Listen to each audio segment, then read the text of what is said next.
Imagine sinking $30,000 into the custom van build of your dreams. Oh, yeah. A huge investment. Right, you've got the bamboo countertops, the gorgeous LED lighting. You drive out into the desert for your first major off-grid trip, and your entire electrical system just melts down. Completely fries. Exactly. Or worse, it catches fire. And it happens simply because the equipment you bought didn't actually understand the chemistry of the battery you plugged it into. It is a terrifying scenario, but it happens far more often than people realize, honestly. Which is wild to think about. Yeah, because you see all these beautiful lifestyle photos of off-grid cabins and marine setups on social media, but you rarely see the actual engineering keeping those lights on. Right, the hidden stuff. Exactly. Getting power into a battery isn't just about finding a plug and, jamming it in. It is a highly calculated process. And that process determines system longevity, efficiency, and most importantly, fundamental safety. Which is exactly our mission for this deep dive. So, welcome. If you are listening to this and mapping out your own van build, outfitting a boat, or if you are just insanely curious about how modern off-grid tech actually works, you are in the right place. You definitely are. Today, we are cracking open the official Victron Energy Guide to choosing the right battery charger and inverter. And our goal is to decode this incredibly complex world and give you a shortcut to understanding how to safely power your adventures. Because, we are dealing with highly specialized equipment here. Yeah. The environment your gear lives in, the specific power source you use, and the literal atomic makeup of your batteries. They all dictate every single choice you have to make. You really cannot guess your way through a power system. So before we can even talk about how electricity flows, we have to talk about where this hardware is going to physically live. Like, you can't charge a battery if your charger drowns in a boat bilge. No, you definitely cannot. And the Victron Guide breaks this down using something called IP ratings. Can you walk us through what these numbers actually mean in the real world? Gladly.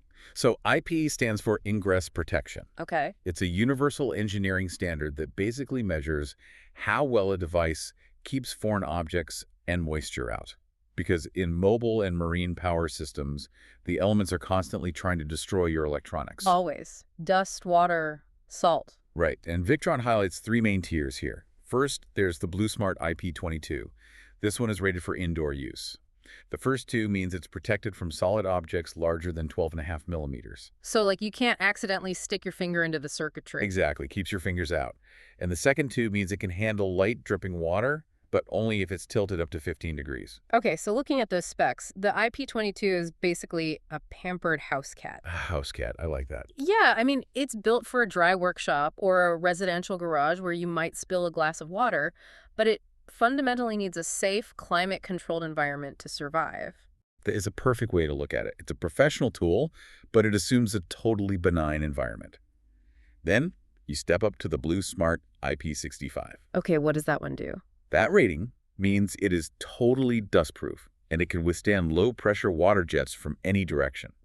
So this is your workhorse. Gotcha. It's designed for the messy, splashy realities of an RV setup or, being mounted under the hood in a vehicle's engine bay. Right. And then the guide introduces the BlueSmart IP67, and the specs on this one are just wild. They really are. It's totally dustproof, but it can also survive full immersion in water up to a meter deep. So this isn't a house cat. This is essentially a Navy SEAL or an armored submarine. It's built for heavy marine environments where a literal wave might crash over the equipment. Completely encapsulated, yeah. It doesn't even use external cooling fans to pull air across its internal circuit boards. Oh, really? Why not? Because pulling outside air into a marine charger means pulling in corrosive salt and moisture. And that would just eat the electronics alive. Okay, let's unpack this. If the IP67 is this fully waterproof, indestructible tank, why don't we just make every single charger an IP67 and be done with it? Well, what's fascinating here is that engineering is almost never about building the most indestructible thing possible. Over-engineering is actually a flaw if you apply it to the wrong environment. Wait, how is being indestructible a flaw? Because encapsulating a charger so completely that it can survive underwater fundamentally changes its thermal dynamics. It traps heat, it makes the unit heavier, and it significantly drives up the cost. Oh, I see. Yeah. The IP22 Your House Cat is the professional standard for a controlled workshop. precisely because it breathes easier without all that heavy armor. Right, it doesn't need to hold its breath. Exactly. And because it's meant for a garage, it includes features like built-in Bluetooth for rapid diagnostics right on your phone. If you put an IP67 submarine in a dry garage, you are paying a huge premium for a level of armor you will never, ever use, while sacrificing the ventilated efficiency of the IP22. That makes total sense. I mean, you wouldn't wear a heavy neoprene scuba suit to cook dinner in your own kitchen. No, you would be miserable. Right, you armor up for the specific environment you are actually in. Exactly. You match the tool to the reality of the space. Okay, so assuming we've properly armored our equipment against the elements, we have to figure out where the energy is actually coming from. The guide makes it very clear that the source of your power completely dictates the hardware you need to manage it. It's the most critical variable, yes. And it highlights two main sources, shore power and the vehicle's alternator. So let's start with shore power. When I plug an RV into a campground pedestal, the guide says I need something like the Victron MultiPlus. What is this machine actually doing? The MultiPlus is handling a very complex translation job. When you are plugged into shore power, or running a gas generator for that matter, you are receiving alternating current, or AC power. Right, wall outlet power. Yep. Exactly. The MultiPlus takes that high-voltage AC power and acts as a massive multi-stage smart charger. It carefully pushes large amounts of direct current, or DC power, into your battery bank to store it. But the real magic happens the second you unplug from that campground pedestal to go off-grid. Here's where it gets really interesting, because suddenly I don't have AC power coming from the wall anymore, but I still want to run my microwave and my laptop, which require AC power. Right, and that is when the MultiPlus instantly reverses its role. It flips. Flips completely. It stops being a battery charger and seamlessly becomes an inverter. It pulls the stored DC power out of your batteries and translates it back into AC power for your wall outlets. But importantly, the guide emphasizes that it operates as a true sine wave inverter. Okay, I've seen that term a lot when looking at gear. True sine wave versus modified sine wave.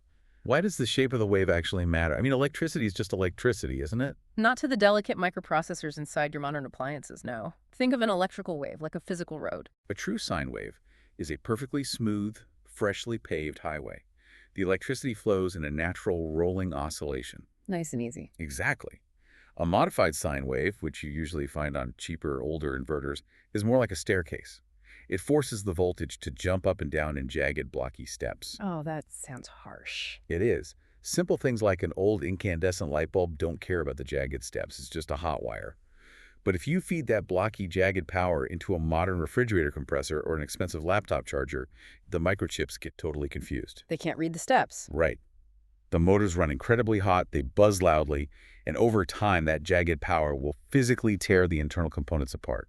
The MultiPlus guarantees that smooth highway. So the MultiPlus is essentially a master bilingual translator. It flawlessly translates AC to DC when you're charging, and DC back to smooth AC when you're living off-grid. That is a perfect analogy. It speaks both languages fluently and safely. But, and this is a big but if you're driving down the highway, you aren't plugged into a campground wall.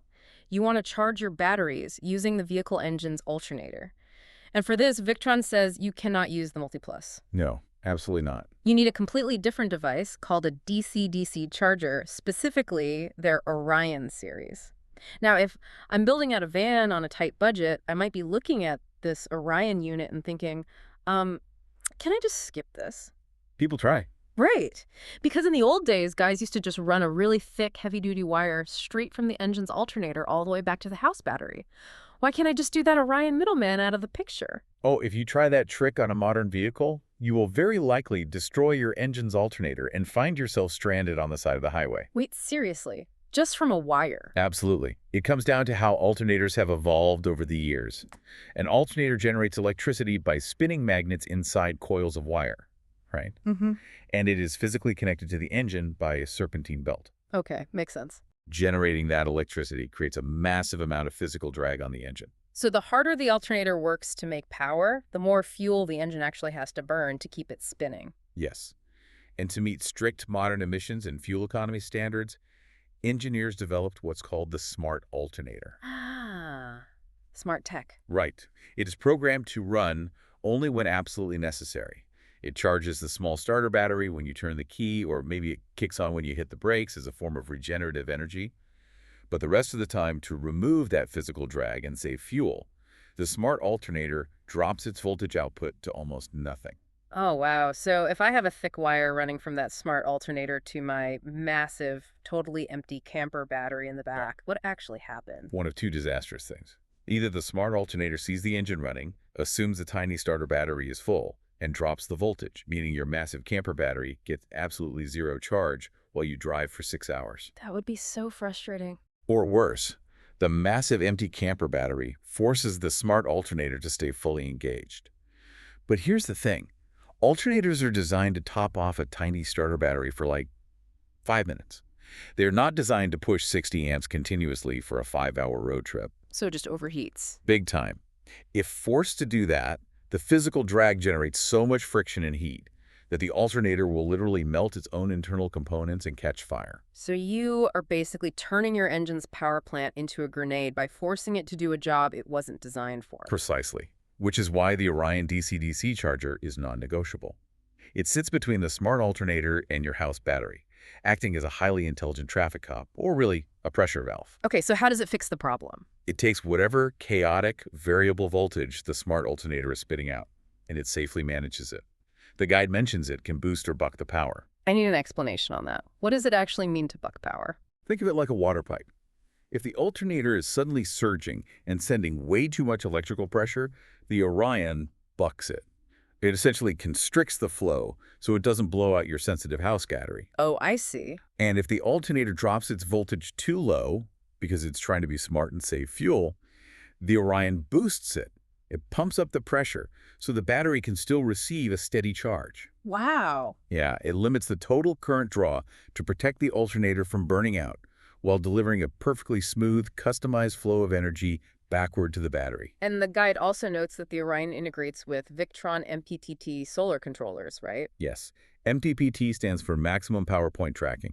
Solar panels are highly unpredictable. Like a cloud passes over and the voltage drops instantly. Right, they're super temperamental. Very. Yeah. An MPPT controller constantly scans the solar panel thousands of times a second to find the exact sweet spot of voltage and current to pull the absolute maximum power out of that shifting sunlight. Thousands of times a second. Yeah, it's incredibly fast. Yeah. And when the Orion and the MPPT controllers talk to each other, the system can actually prioritize the free solar energy over the engine's energy, which ends up saving you even more fuel. That is brilliant. So the Orion protects the vehicle's alternator from burning up by managing that chaotic energy, and the MPPT pulls everything it can from the sun. But once that energy is stabilized, it's finally hitting the battery bank itself. And the guide turns into a full-on chemistry lab at this point. Oh, absolutely. Because if that battery bank is lithium, we have a completely new set of physical sensitivities to worry about compared to the old school batteries. Definitely. The literal atomic chemistry of the battery dictates everything about how it must be treated. So let's break down the two main chemical diets here. We have traditional lead acid, which includes your AGM and gel batteries, and then we have modern lithium, specifically LiFePO4. Now, the guide states that for traditional lead acid batteries, the chargers use adaptive algorithms that end with a float or a trickle charge. Why do they need that? Because of a destructive physical process called sulfation. Sulfation. Right. As the lead acid battery sits, or as it discharges over time, the sulfur in the battery acid bonds with the lead plates, forming these lead sulfate crystals. If you leave a lead acid battery sitting around without a full charge, those crystals physically harden. And that's bad. Very bad. They permanently coat the lead plates, literally blocking the electricity from flowing. Yeah. So a constant, gentle trickle charge prevents those crystals from hardening, keeping the battery healthy over a long, cold winter. But the guide is incredibly explicit that you must never, ever apply a trickle charge to a modern lithium battery. It says the charger must cut off the exact second the battery is full. Yes. Wait, we've always been taught that a trickle charge is a gentle, good thing for keeping a battery healthy. Are you saying that giving a trickle charge to a brand new lithium battery is actually bad? It is exceptionally bad. Yeah. Yeah. If we connect this to the bigger picture, respecting the literal chemistry of the battery is the difference between a system that lasts a decade and one that catastrophically fails in a month. Okay, so what actually happens inside the lithium battery? Well, a lithium battery doesn't have lead plates, and it doesn't suffer from sulfation. Its self-discharge rate is virtually zero. When a lithium battery is full, it is completely physically packed with lithium ion. It's full to the brim. Exactly. If you keep applying a trickle charge, if you keep pushing electrical pressure into a box that is already completely full, those ions have nowhere to go. So they start to accumulate on the surface of the battery's internal anode as solid metallic lithium. Wait, so you are physically growing metal inside the battery? Yes, this is a process called lithium plating. Over time, those metallic deposits grow into sharp, needle-like structures called dendrites. Needles. That sounds dangerous. It is. If you trickle charge a lithium battery long enough, those metal spikes will eventually grow and puncture the delicate plastic separator inside the battery, causing an internal short circuit. Oh, man. And that leads to catastrophic thermal runaway, which is a severe, practically unstoppable chemical fire. That is just mind-blowing. So treating a high-tech lithium battery the old-fashioned way literally grows metallic spikes inside it until it destroys itself. Yes, which is why having pre-configured or custom lithium profiles via the Victron Connect app is crucial.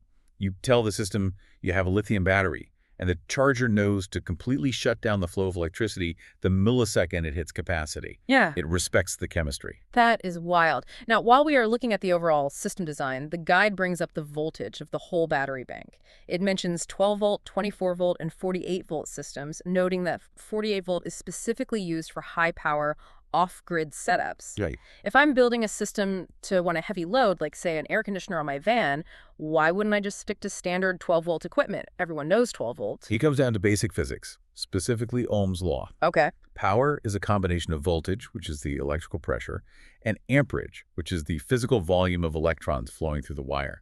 If you want to run a heavy appliance like an air conditioner, you need a massive amount of power. Right, they pull a lot of juice. Exactly. If your electrical pressure is very low, like standard 12 volts, the only way to deliver that massive power is to push a staggering volume of electrons, a huge amperage. And pushing high amperage through a wire creates friction. Incredible friction. High amperage creates massive heat. To handle that safely at 12 volts, you would need copper cables literally as thick as your wrist to prevent them from melting.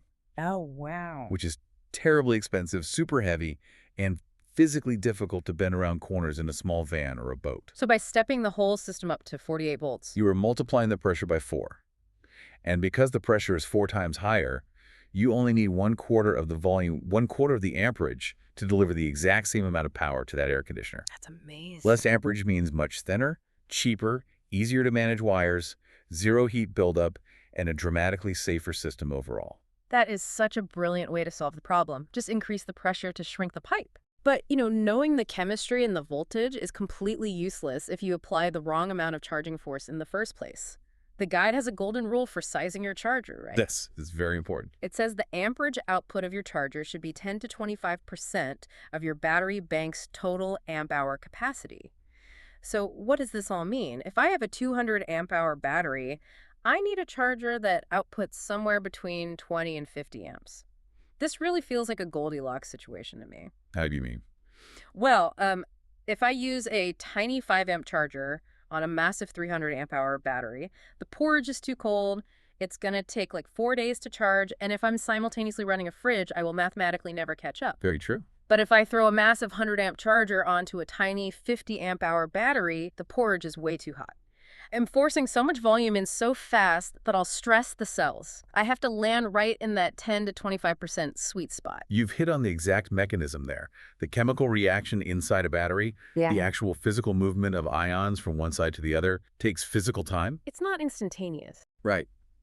You cannot force those ions to move faster than the laws of physics allow without generating heat and permanently warping the internal structure. The 10 to 25% rule guarantees you are feeding the battery at the optimal speed it can safely digest. Speaking of physical reality, the Victron guide emphasizes that these smart chargers use temperature sensors to automatically compensate their voltage output based on the weather. Yes, another vital feature. If it's a cold morning, it raises the voltage target. If it's a hot afternoon, it lowers the target. Why does the ambient air temperature matter so much that the charger actually needs to change its electrical output? Because a battery is fundamentally a box of liquid or gel chemicals, and temperature directly dictates how those chemicals behave. Okay, so what happens when it's cold? Cold temperatures cause chemical reactions to become sluggish. The internal electrical resistance of the battery absolutely skyrockets. It becomes physically harder to push electrons inside. Like trying to pour cold syrup. Exactly. Good analogy. So the smart charger senses the cold and slightly raises the voltage. It pushes harder to overcome that stiff, cold resistance and ensure a full charge. And I assume the exact opposite happens in the heat. Yes, when a battery is sitting in a baking hot engine bay, its internal chemicals are highly volatile and active. The internal resistance plummets. So it's super easy to push power in. Almost too easy. If the charger pushed at its normal standard voltage, it would actually be pushing way too hard for that sensitive hot environment. It would overcharge and potentially boil the electrolytes right out of the battery, so the temperature sensor tells the charger to back off and lower the voltage pressure. That is incredible. The charger is literally feeling the room and adjusting its force microsecond by microsecond. A human could never manage that manually. Never. And all of this is tied together by the Bluetooth network, the Victron Connect app. So the temperature sensor, the MPPT solar controller on the roof, the Orion dealing with the alternator, and the MultiPlus. They are all wirelessly comparing notes. They operate as a unified, intelligent grid, constantly adjusting to each other so that no component is ever fighting against another. Man, look at the journey we've taken through these sources today. We started by armoring our equipment against the elements, understanding why you shouldn't buy the IP-67 submarine if you just need the IP-22 house cat. Right. Keep it breathing. We managed the two faces of power, letting the MultiPlus translate AC to true sine wave DC without destroying our appliances, while deploying the Orion DC-DC charger to act as a pressure valve for our complex smart alternator. Saving the alternator from itself. Exactly. Then we stepped into the chemistry lab, seeing exactly how trickle charging a lithium battery literally grows metal spikes until it self-destructs. And finally, we properly sized our smart ecosystem using the Goldilocks 10 to 25% rule, letting the network handle the physical realities of temperature and resistance. The real listener takeaway here is that you are no longer just looking at a tangle of wires and plastic boxes. You finally understand the silent, intelligent conversations happening between the alternator, the smart charger, and the battery. You see the invisible heartbeat of the system. You really do. And, it leaves me with a final, slightly wild thought. We've seen how much these systems have evolved just to manage these complex chemical diets and environmental shifts. They've come a long way. So this raises an important question.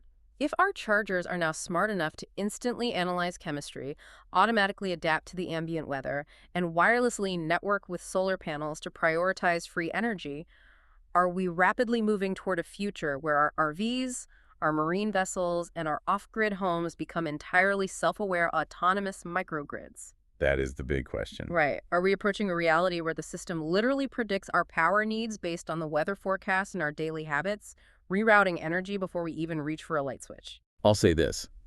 The technological foundation for that kind of predictive, autonomous power management is undeniably being laid right now with these exact smart ecosystems. It totally changes how you look at the entire concept of living off the grid. Keep digging into those schematics, keep questioning the hidden mechanisms making your gear work, and most importantly, stay curious. We will catch you on the next Deep Dive.